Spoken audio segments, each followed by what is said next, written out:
Welcome, dear listener, to another gentle journey through the pages of the past. You are listening to Sleepy Historian, where history flows like a quiet river, and every story is a soft step toward slumber. Tonight, we drift back through centuries of stone and silence, to a softer chapter of Rome, not the one filled with emperors and battles, but one with something humbler, more human. We are traveling to ancient Rome, not into the halls of power, but into the gentle rhythm of a baker's life. In a small stone shop, tucked behind the grand temples and marble forums, the fire flickers, and dough rises slowly beneath woolen cloth. This is not the story of a great man or a famous day. It is the story of simple things, warmth, bread, family, and the quiet beauty of routine.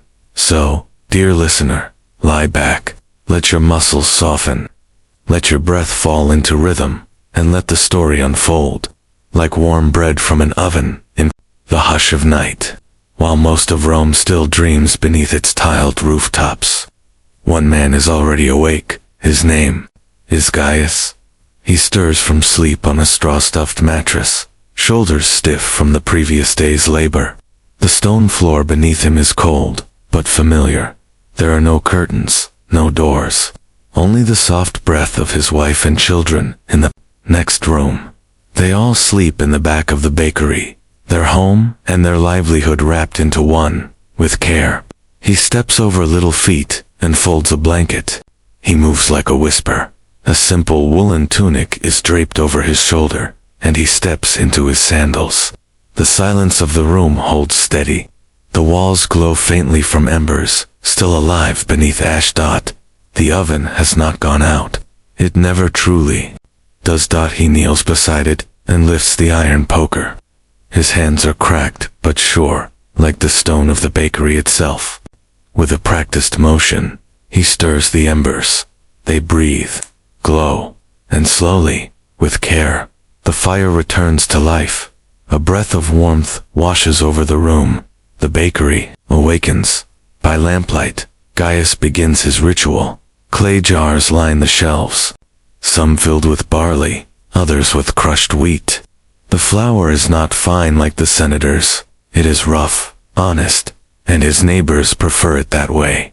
He pours the flour into a basin, adds warm water from a jug, and then the leaven. It smells faintly sour, earthy, alive.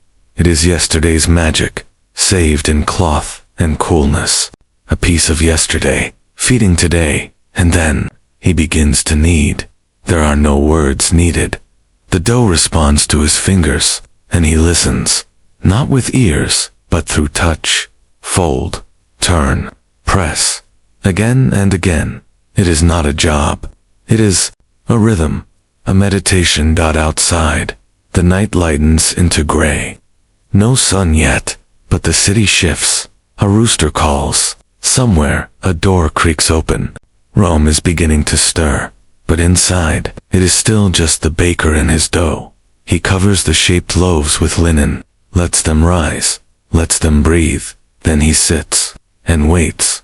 Through the open shutters, the cool morning air begins to drift, and the street outside is quiet, but no longer still. A neighbor sweeps his doorstep. A cart clatters past with a bundle of hay.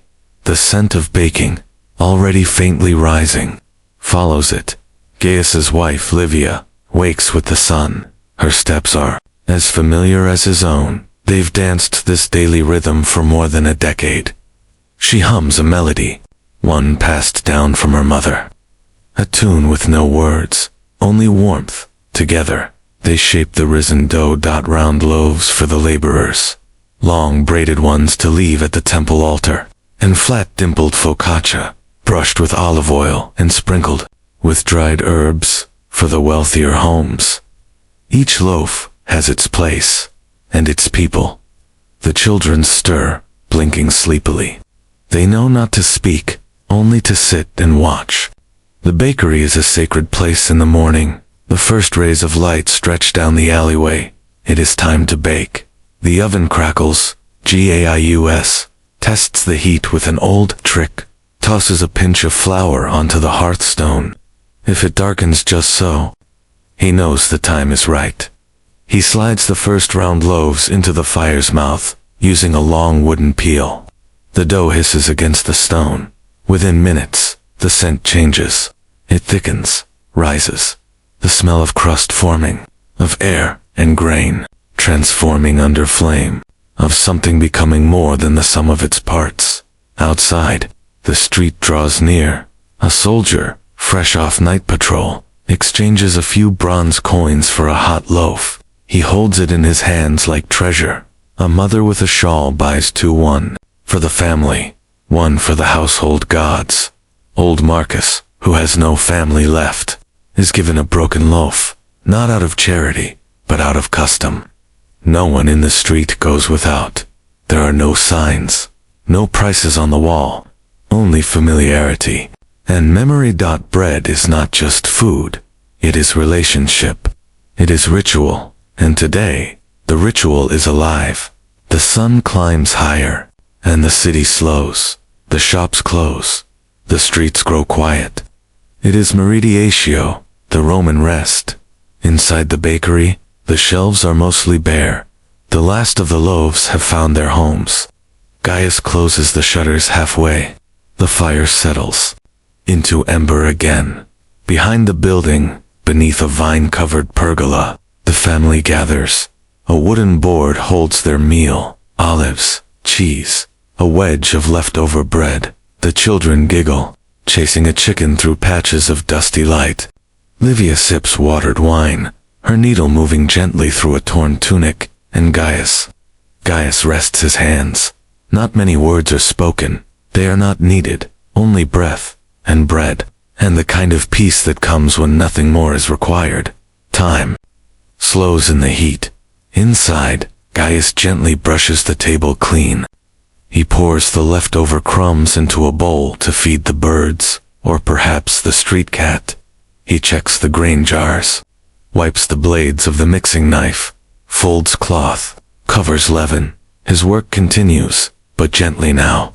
No rush. From a nearby window, a flute whispers a tune, or maybe it's someone shelling beans with a hum. The sounds blur, softened by the warmth. There is no clock in this bakery, only light, and shadow, and the rise and fall of breath, as the sun slips westward. Shadows stretch long across the cobblestones. Rome stirs once again. Neighbors return from the fields, from the public baths, from visits with friends.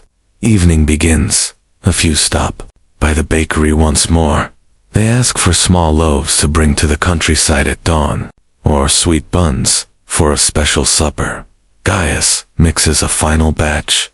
This one is different. He adds dried figs, a swirl of honey, a precious sprinkle of cinnamon, a gift from a trader weeks ago. Just a whisper of spice as the new loaves bake. The scent is richer, sweeter. Children linger near the doorway. They don't need to ask. One bun will be broken into 4 pieces. Shared, as always. Livia smiles. Gaius winks. The day softens. Twilight. One last loaf remains. It is not for sale. It is for the gods. In the corner of the room stands a small household shrine. 2 clay figures, a wreath of olive twigs, a dish, already waiting. Gaius places the loaf gently on the dish, pours a sip of wine into a small cup. He murmurs thanks. Not for riches, not for power, but for fire, flour, and one more good day. Livia joins him. Her hands still hold the scent of dough. The children stand near, copying their parents. Bowed heads. It is quiet. Night falls. The shutters close. The ashes rest. Outside Rome dims. The final carts rattle away. A dog sighs beneath a vendor's stall. Lamps flicker behind thin curtains. Inside, the family sleeps once more. Their breath deep. Their dreams filled with warmth. The bakery holds their scent. Their steps. Their song. Tomorrow, it will all begin again, and again, and again. And now, dear listener, you too may sleep. You have wandered ancient streets, felt the rise of dough beneath your hands, and breathed in the peace of a life lived slowly. Let your breath be like theirs, soft, steady, simple, and let sleep come like fire from coals, gentle, glowing, and inevitable. Thank you for listening, here on Sleepy Historian. Until we meet again, may your night be peaceful, and may history hold you. Good night.